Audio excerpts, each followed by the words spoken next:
So hi, my name is Catherine Linnes, and I currently work for a university in Norway. I'm at Østfold University College. It's located south of Norway, and I actually started that job about 2.5 years ago. So it's a huge change coming from the US and moving to Norway and taking a position over there. But it's been fun though. So I want to share a little bit of my experience working in the College of Computer Science. We have about 7,500 students, and in the program about 650 students, both undergrad and graduate students. So every semester, faculty, we're faced with, the issue, how should we actually structure our courses? How can we actually get students to become more engaged? Dig a little bit deeper. We don't want just a student to come to a lecture and then go home again. We also want you to, learn a little bit on your own. Of course, here we've got the brightest of the brightest, so you don't have that issue. But, we as instructors, we get students from all walks of life. So we want to really ensure that, we can get everybody on board and everybody will be able to perform to their absolute best. So we've got to kind of look around the room and see who do we got and how can we get you to perform actually better. So we got to see, how are you going to grasp the material, how are we going to do this, how are you going to be motivated on your own to actually dig deeper. And we have seen a big shift in education these days. Instead of having the traditional lecture, we have seen more of a blended learning. You might have been introduced to flip in the classroom where you're asked to read on your own, then, we're solving more problems when you come to class. And that can actually help a student to be more engaged. We have also seen a big shift, among universities, and they have opted to have their students compete. And as your students have, or you're competing yourself, on Thursday. And we can also see competitions in various types of majors. So it's not just in computer science. You find it in innovation. You might have been on a debate team when you were younger. You can have analytical type of competitions, business cases. So you see it in all different types of majors. And of course, these types of competitions have something in common. We all try to create problem solvers and to be able to perform better when you leave your college. And if you see here, we have, project-based learning in School of Business, project-based learning for the medical schools. We have more like a puzzle-based learning for engineering or computer science, what you're working on. And if the students are not ready to enter a national or global competitions, as you are, we can always start a little bit smaller in terms of introducing students to small competitions, in front of an exam to prepare them better, or perhaps we do it after a lesson to kind of sum up and see where we are. So just like a small competing environment in the classroom. So that can really help. That's really that's really friendly. That does help people to learn the material a little bit better.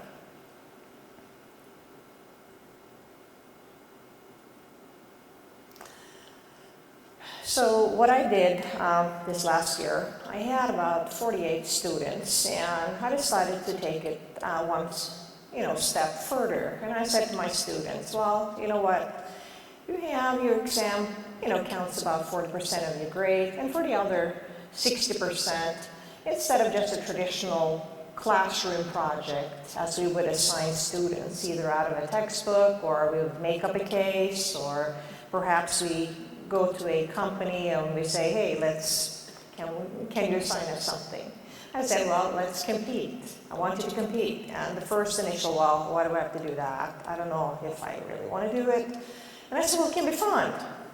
I don't know about that. I don't want to come to class at all. And I said, well, it's no big deal, right? You're competing with other students.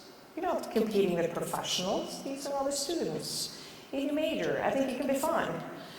So all right, so we went on, and out of the 48, I think we lost about 5. That's okay.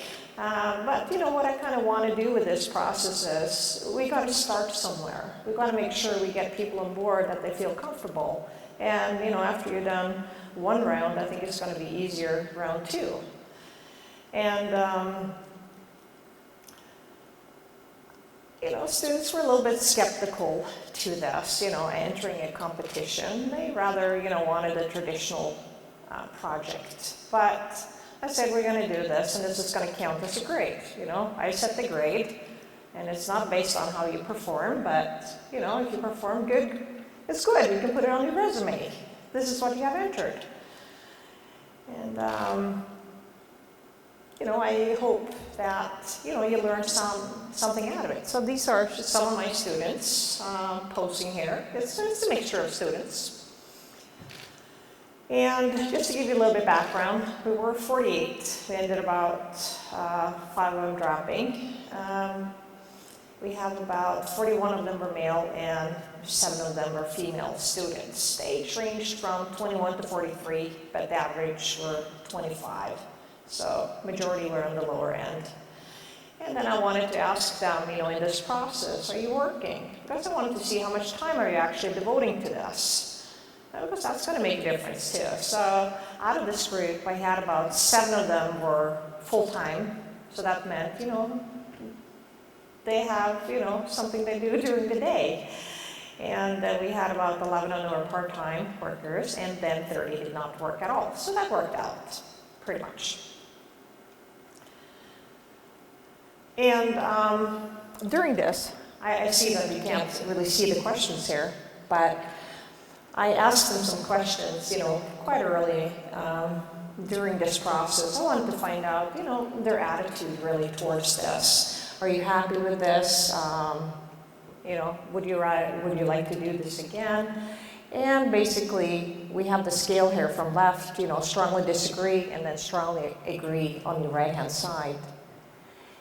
And the first question here were, you know, I think the use of competitive projects, you know, improves my learning. You know, does it or does it not? Of course, we have, you know, it's not like really like a high at the end, you know, strongly agree. Of course, I like to see it higher at the end, agree, strongly agree. But that had to do with, you know, when you went into a competition like this, they were not really sure this was for them.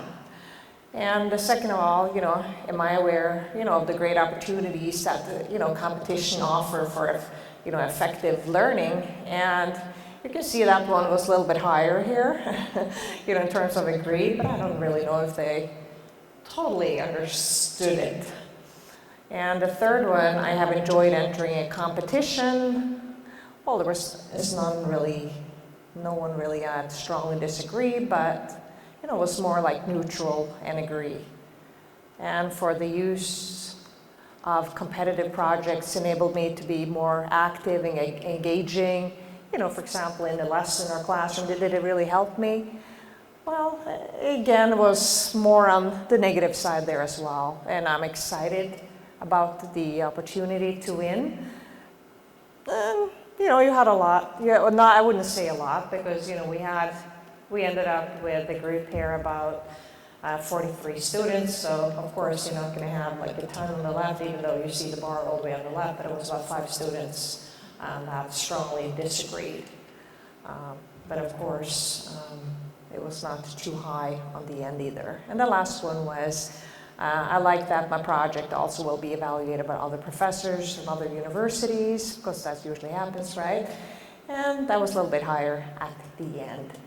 So this really had to do with that, you know, they were really skeptical entering this. And sometimes if you have never done this before and it's not a tradition, they might be like unknown, right?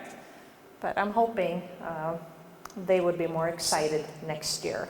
But at the end, you know, I wanted again to see, well, how do you really feel now? You know, was it so scary? Was it so bad that you never wanted to do this again?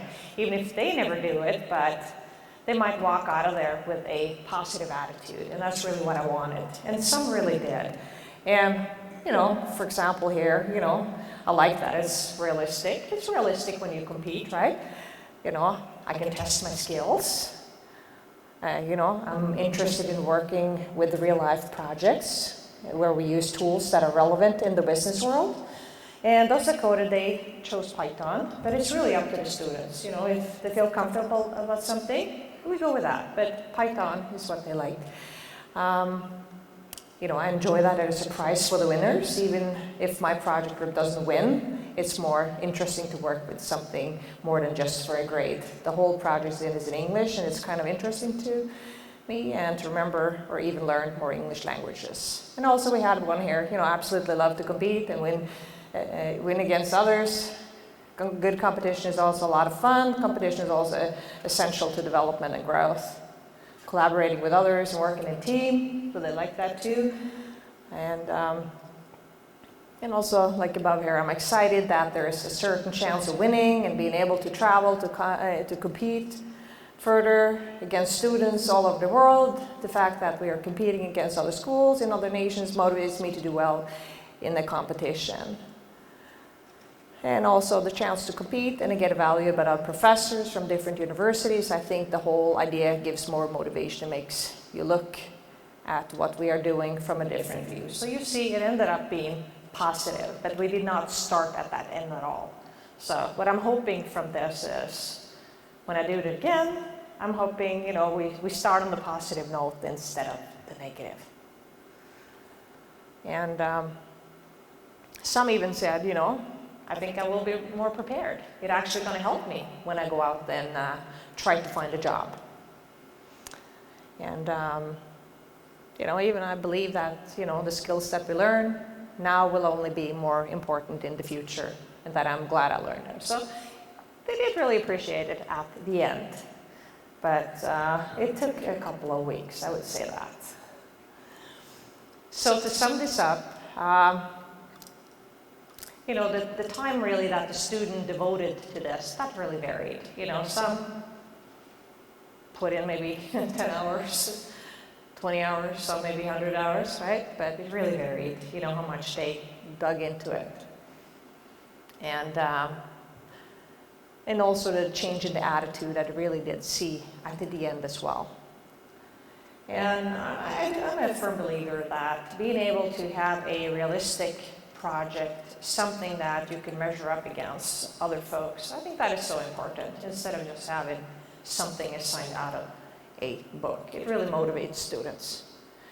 And also employers, they appreciate this, right? They will always ask you, what have you done besides going to class? And then you can actually brag about, hey, you have been here at ICPC. So I think that's really neat. And we want our students to become global future leaders, right? So that's kind of my story here is, I just wanted to share, my lesson learned here, coming to a new university and working with a different student body and trying to get them to become motivated and wanting to reach further, actually, and spend time at school like you guys are doing, and wanting to dig even deeper. So I was really impressed with the systems that were even developed earlier today. It was really fun to see, how you guys had really set it up competitive among yourself, being able to solve these problems. That is, we have a ways to go, but I'm hoping that we will get there. So thank you very much.